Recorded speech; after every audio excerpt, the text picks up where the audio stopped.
Kumusta? Meron akong isa pang panaginip na nais ipaalam sa inyo ng Panginoon. Ngayon, medyo seryoso ito. Well, lahat ng mga ito ay seryoso. Pero ang panaginip na ito ay talagang nasa puso ko ngayong linggo.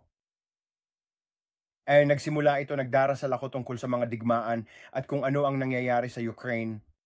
At kaya ipinakita sa akin ng Panginoon ang isang napakalaking bagyo sa silangang baybayin ng Amerika. At tumabot ito sa lahat. Ito ay kasing dilim ng makikita mo, parang madilim.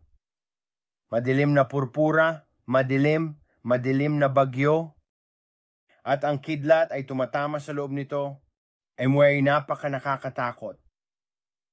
Tingnan sa natural na paraan ang bagyo, and ito ay palapit ng papalapit.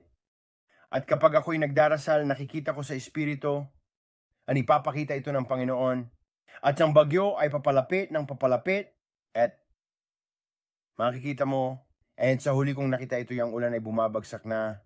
Nakikita ko ang mga patak ng ulan na bumabagsak mula sa bagyo. Pero ipinakita sa akin ng Panginoon ang napakalaking pader na ito.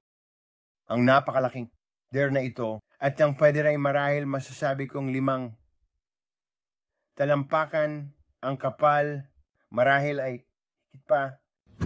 Pero ito ay lahat ng mga ladrilyo. Ang mga ladrilyo ay napakalalaki. At umabot ito ng siguro 30 talampakan ng taas. Alam mo, marahil ay mas malaki pa kaysa doon. Hindi ko alam. Yan ang palapag na gusali. At sa panig, na ito nakikita ko ang liwanag na lumalabas mula dito. At ang liwanag ay nagniningning sa mga ulap. At ito ay maganda. And may isang sapa na dumadaloy sa panig na ito ng pader. May isang sapa na dumadaloy dito. And nandyan ang isang maliit na kubo, isang maliit na bahay na may picnic table sa labas nito, na napapalibutan ng luntiang damo. And nandyan ang isang maliit na kalan, isang kalan, na may chimenea, na may usok na lumalabas mula dito. Pero, amoy mo ang amoy ng tinapay.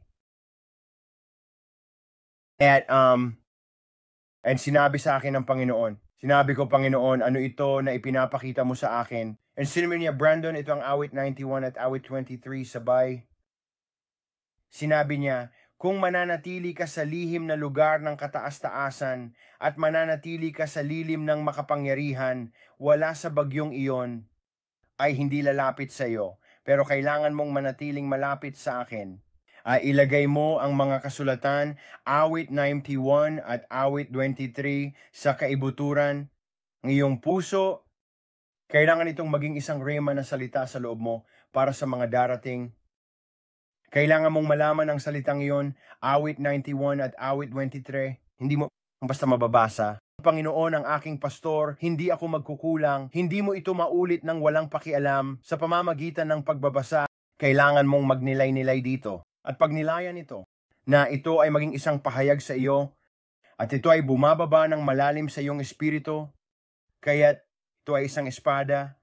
Kapag ito ay lumabas mula sa iyong bibig, at sa tuwing ikaw, Santiago 4:17, isumiti mo ang iyong sarili sa Diyos, tanggihan ng diablo, at siya ay tatakas mula sa iyo. Kaya kailangan mong maunawaan ang salitang iyon, ay magkaroon ka ng pahayag tungkol dito. Kaya kapag isinusumiti mo ang iyong sarili sa Diyos at tinatanggihan mo ang diablo, siya ay tatakas mula sa iyo. Ngunit kailangan mong magkaroon ng isang pahayag tungkol dito, dahil kung hindi ito isang rhema na salita sa loob mo, parang kumakanta ka lang ng Twinkle, Twinkle, Little Star, dahil wala itong kapangyarihan sa likod nito. Dahil basta-basta ka lang nagsasabi ng mga bagay, maaari akong magbasa ng mga talata ng Biblia buong araw. Alam ng diablo ang mga talata ng Biblia, okay? Naiintindihan niya ang kasulatan ng mas mabuti kaysa sa maraming Kristiyano. Ngunit kapag ang salita ay naging rema sa iyo, doon ito nagiging isang pahayag, kaalaman, na nagmumula sa iyong espiritu, na nagiging makapangyarihan. At kaya yan ang kailangan mong malaman, tuwing ang salitang iyon ay nagiging makapangyarihan sa iyo. Ka magkakaroon ng mga resulta, at kaya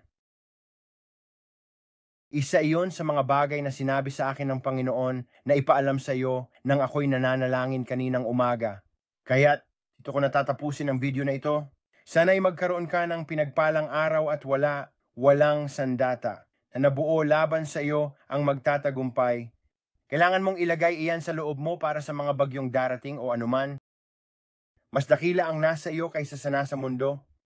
Magkaroon ka ng pinagpalang araw.